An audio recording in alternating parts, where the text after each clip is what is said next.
Bonsoir Adrien. Ça fait rêver. C'est un vrai beau duel là, papa, on y est. Là, je me suis replongé un petit peu dans les France-Espagne et effectivement, on a une sacrée liste à l'Euro et à la Coupe du Monde de chocs légendaires. Du coup, c'est l'objet du pourquoi du jour. Vous allez vite vous en rendre compte. France-Espagne. Pourquoi? C'est tout simplement un classico. Avec Coupe du Monde, Euro et évidemment toutes les légendes qui ont joué ça. C'est Baptiste Gauthier à la prod. Oh, j'ai des frissons. Bon, déjà, peut-être parce qu'il oppose les deux meilleures équipes de la planète. Oui, ça vient tout droit de la bouche de l'un des meilleurs joueurs de la planète. Aussi, c'était juste après la qualification de l'Espagne face à la Belgique. Con muchas ganas, yo creo que desde que ha empezado el Mundial todo el mundo esperaba este partido, tenía muchas ganas de que llegara, somos para mí las dos mejores selecciones del Mundial, pero bueno, sin ningún miedo, yo creo que si alguien puede ir con seguridad contra Francia somos nosotros. Alors historiquement, si on prend toutes les confrontations, l'avantage est à l'Espagne, puisque l'Espagne a remporté 18 victoires face à l'équipe de France, contre 13 pour les Bleus, il y a eu 7 matchs nuls. En revanche, en grande compétition, pour l'instant, d'un souffle, on a l'avantage. Il y a eu 6 matchs en grande compétition, 3 victoires pour la France, 1 match nul, c'était à l'Euro 96 en phase de groupe, et 2 victoires pour l'Espagne. Bon, évidemment, moi, parmi mes premiers émois, mes premiers souvenirs, mes premières folies, il y a l'Euro 84. Et c'est normal que ce soit vos premiers émois, puisque c'est la toute première fois que ces deux équipes vont se rencontrer dans une grande compétition, la finale de l'Euro 84, avec la fameuse Arconada, du nom du gardien espagnol qui laisse passer le ballon sous son ventre au Parc des Princes sur le coup franc de Platini. 2-0 pour la France. Ils l'ont fait, titre l'équipe, le lendemain. Et oui, ils l'ont fait puisque les Bleus sont champions d'Europe. Pour la première fois de leur histoire, c'est le premier trophée de l'histoire de l'équipe de France. Et c'est la dernière fois que ces deux équipes vont se rencontrer en finale d'une grande compétition. Alors, on les joue en 87, ouais. Mais il y a surtout le quart de l'Euro en 2000. Souvenir merveilleux, et pourtant, c'était pas passé loin du tout. Parce que l'équipe de France va mener 2-1 grâce à un coup franc magnifique de Zizou, grâce à Djorkaeff également. Et puis, 90e minute, pénalty sifflé par Colina pour l'Espagne. Raoul s'avance, le reste appartient à l'histoire. Il n'y a jamais péno en plus. Ah, c'est un truc de fou. Parce que je pose la main sur le ballon, il vient taper le ballon et il se laisse tomber. Mais bon. Tu te dis quoi? C'est pas possible, ça va. Ah ouais, l'injustice, tu te dis c'est pas possible. Et après, il s'avère que voilà, il se passe ce qui se passe. Ah, si Barthès l'arrête, c'est un héros. Fabien Barthès, le gardien de l'équipe de France, face à Raoul qui tire. Voilà qui le met dehors. Il le met dehors. Il le met dehors. Raoul qui le met dehors. Finalement, les droits, c'est très surcoté.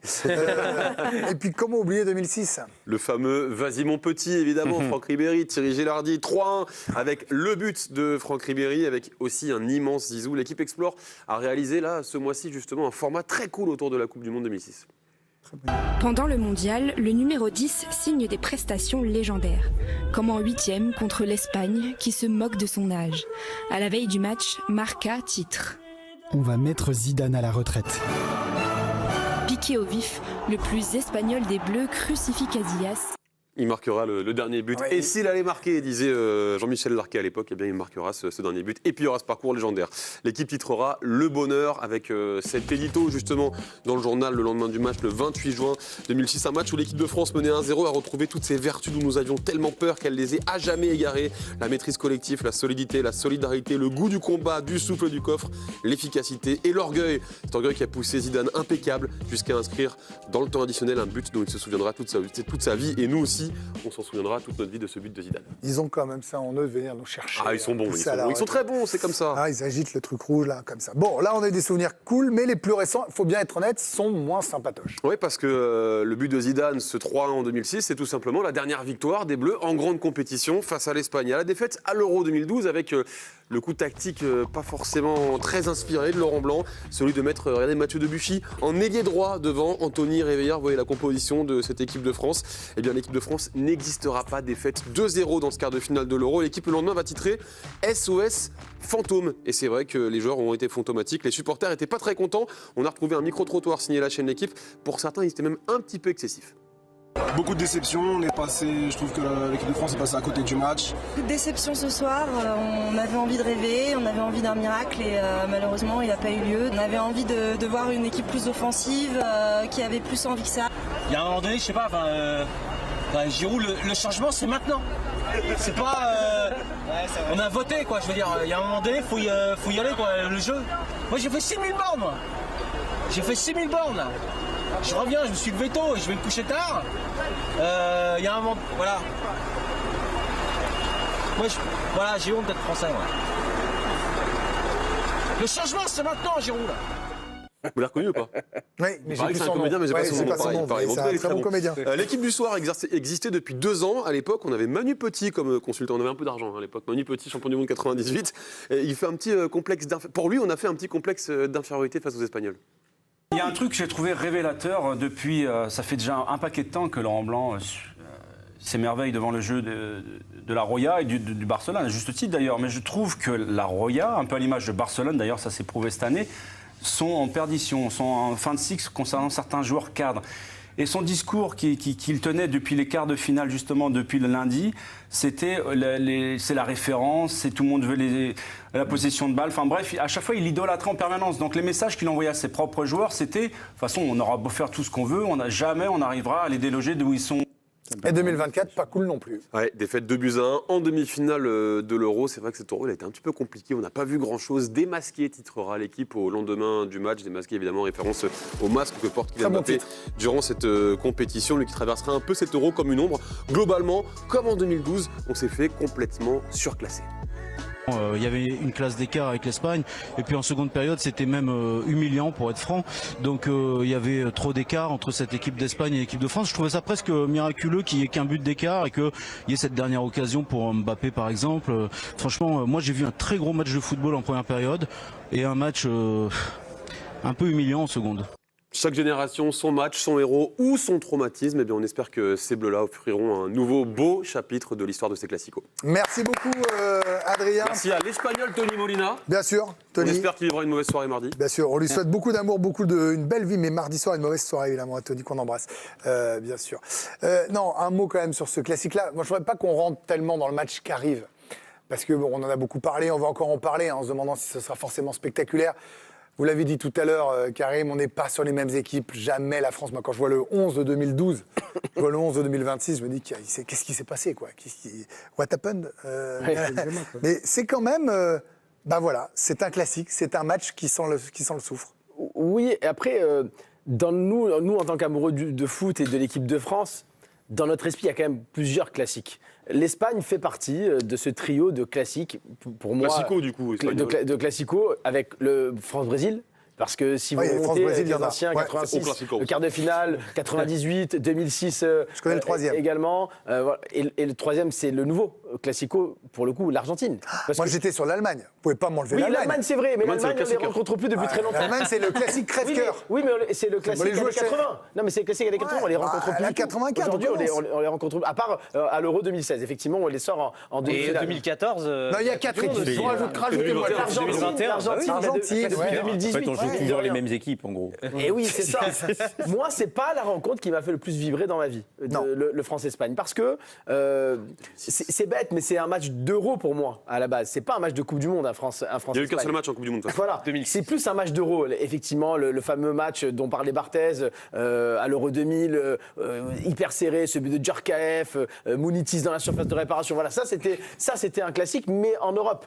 Moi, ce qui me fait vibrer en Coupe du Monde, c'est quand on joue contre une équipe sud-américaine, le Brésil ou l'Argentine. Ça, vraiment, ça me fait vibrer. Donc voilà, honnêtement, je suis très heureux d'affronter l'Espagne en demi-finale, mais j'aurais préféré affronter le Brésil, par exemple. Bon, moi, je vais mettre les pieds dans le plat.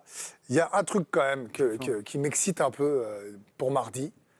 Mais vraiment, je vous assure, et il joue là-dessus. Il fait exprès pour faire tilter un peu. Ouais, sur Lamine Yamal. C'est un joueur fantastique. Vous pouvez même parler de génie si vous voulez. Je trouve qu'il parle énormément. Voilà, c'est comme ça. Et ça va. Le trash talking, moi qui aime les sports américains, je n'ai pas de problème. Mais, du coup, vous voyez, Nabil, pour mardi, ça m'amuse un peu. Voilà, ça me rajoute un peu de piment. Ou même un peu de citron vert sur une demi-plaie. Voyez. Le truc, c'est qu'ils ont eu un mal, nous on en a 4 en fait. Donc 4 joueurs du même niveau quasiment. En fois 3 sûrs, Mbappé, Dembélé, Olysée. Après, eux, ce qui fait la différence, c'est effectivement leur collectif. Mais moi, ça ne me dérange pas ces sorties, pour être très honnête avec vous. Moi, je pense qu'on a besoin de personnalité, on a besoin de gens... Non, mais il n'apprend pas de ses erreurs, Mais mais pourquoi le changer ? Est-ce que c'est des erreurs ? À chaque fois qu'il parlait, derrière, il n'y avait pas forcément ce qu'il... Il l'a fait contre l'Inter, il l'a refait cette année. À 18 ans, il commence à être... à contrôler. Non, mais moi, je ne reproche pas de parler, c'est pas ça. Mais non, mais là, c'est juste l'ombre de lui-même dans cette Coupe du Monde. Non, il a été bon, le dernier match.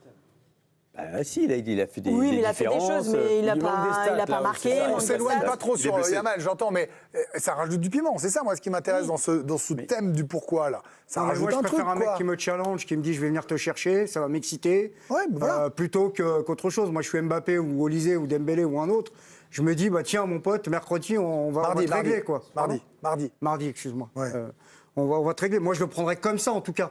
Moi, j'aime bien les mecs. Je sais pas s'ils le prennent Non, comme mais ça, les mecs. j'aime bien. Il va chercher, il va titiller. C'est comme quelqu'un, quand il a un ballon, il s'arrête, il te regarde dans les yeux, il te dit, je vais te passer. Bah, lui, il est comme ça. C'est ce qu'il est. Donc, moi, je pense que c'est bien d'avoir aussi des personnalités comme ça, hors normes. Alors, après, on peut toujours discuter sur les valeurs, l'arrogance, le fair play, mais tout le monde est arrogant. Qui n'est pas arrogant? Après, on a écouté vraiment son intervention et pour le coup, c'est vrai qu'on a un peu tendance à tirer la bonne phrase, mais il est cherché souvent par En les fait, il a dit, on n'a pas peur, on est les seuls à pouvoir regarder les yeux dans les yeux, mais derrière, il a dit, c'est les 2 meilleures équipes, c'est le match que tout le monde attend. C'est la meilleure équipe de la Coupe du Monde. Ouais, voilà, ce genre de choses. Il nous a plié en demi-finale la dernière fois. Tout à fait. Charlotte, vous dites souvent avec beaucoup d'humour d'ailleurs que finalement vous êtes. Non mais sur le foot, c'est celui que vous avez connu, vous avez une petite trentaine quoi. Donc il y a un France-Espagne qui vous a marqué? Ou pas forcément d'ailleurs, on n'est pas obligé. Hein.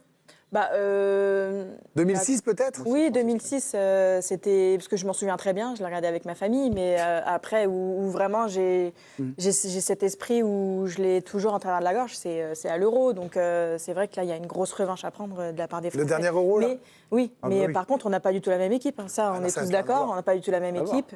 Offensivement, je pense que l'Espagne n'a jamais eu aussi peur de nous dernièrement. Alors on parle de 2006, de ce France-Espagne, Candice Roland, Karim Benani, Nabil Djellit, Charlotte Lorgeré, Rien Kouroum, Raphaël Sebelon, Grégory Hacher, on n'y était pas. Mais il y a quelqu'un qui était là, qui a senti la pelouse, qui s'est entraîné, qui était là. Vous allez jouer ou pas ce match-là, Vicage Dorasso? Non, je ne suis pas rentré. Ah, vous n'êtes pas rentré. Malheureusement. Vous auriez dû rentrer, je l'ai dit à Raymond 20 fois. Ouais, mais c'est pas très grave. Mais quand même, vous étiez dans le vestiaire. Quand vous voyez, est-ce que vous avez parlé par exemple de la presse espagnole qui dit on va mettre Zidane à la retraite? Est-ce que ça a été... Oui, ça on s'en souvient très très bien, et surtout parce que Zizou avait annoncé sa retraite et ils espéraient que ce soit le dernier match. Évidemment, ça ne nous a pas plu, ça lui a pas plu. Donc ça compte ça? Ouais, évidemment, oui, on est touché, on répond. Après, on prépare notre match, après on oublie. Mais moi, c'était des grands souvenirs. C'est aussi rencontrer l'Espagne, c'est rencontrer le Barça et le Real Madrid. C'est rencontrer un style de jeu qui est plutôt tourné vers le Barça. Et nous, à l'époque, on avait le style français qui n'est pas de style, en fait. On défend bien. Voilà, c'était le style Jacquet que Domenech a poursuivi avec une grosse défense. Un gros bloc et puis après aussi des individualités. Mais moi, je me rappellerai toujours... moi, l'anecdote qui m'avait marqué, c'est Sergio Ramos qui parle à Zizou en disant Zizou avec l'accent espagnol, Zizou. Enfin, je ne le refais pas, mais voilà, c'était aussi Zizou qui joue en Espagne, en fait, qui joue au Real Madrid et qui jouait avec nous contre le pays et qui finalement a fait sortir son pays. Donc, c'est des grands souvenirs. Moi, j'étais avec Franck Ribéry en formation. On a reparlé de ce moment où il marque le but et il y a la folie de ce moment-là où il lance lui sa Coupe du Monde. Monde. Vous courez vers lui, vous sortez du banc comme un dératé, là, vous courez dans tous les sens. Ah ouais, c'est la folie. C'est pas comme aujourd'hui, hein. On court pas comme des fous. Ah là, les Argentins, ils sont ouais, mais à l'époque, après le deuxième but des Bleus, ils sont autant. Sur l'image, je me souviens d'un vrai rassemblement sur le but de Ribéry. C'est Ribéry qui saute sur les remplaçants. Voilà, c'est lui qui vient vers nous, mais c'est pas nous qui allons vers... Et là, est-ce que ça fait, vous, de tout ce que vous avez vécu comme joie de footballeur, est-ce que ce match-là, ce France-Espagne de 2006, c'est un de vos plus grands souvenirs de foot? Ça reste un des grands souvenirs, avec évidemment la demi-finale aussi, puisque là, le quart surtout contre le Brésil. Ouais, c'est des grands souvenirs, parce que c'est la Coupe du Monde, c'est la préparation d'un match comme celui-ci, enfin, la pression, c'est quelque chose. Puis ils avaient une grosse équipe aussi en face, donc c'était des gros moments de pression. Assez fabuleux. Et vous avez vécu comme moi l'Euro 84, on est les deux seuls là autour de la table, sans débat. L'Espagne, ça fait partie de ces adversaires, j'allais dire cultes, mais voilà, il faut les battre pour gagner une compète, quoi. Ouais, mais Karim parlait de l'Argentine, les Allemands, les Brésiliens. L'Italie à une époque. Les Italiens qui sont plus là en ce moment, c'est des grands classiques. Mais c'est vrai que l'Euro 84, si on l'a vécu, on a le même âge. C'est l'erreur d'Arconada après le petit piqué de Bruno Bellone sur ce ballon en profondeur qui est incroyable. Donc c'était la première grande victoire de l'équipe de France. Ouais.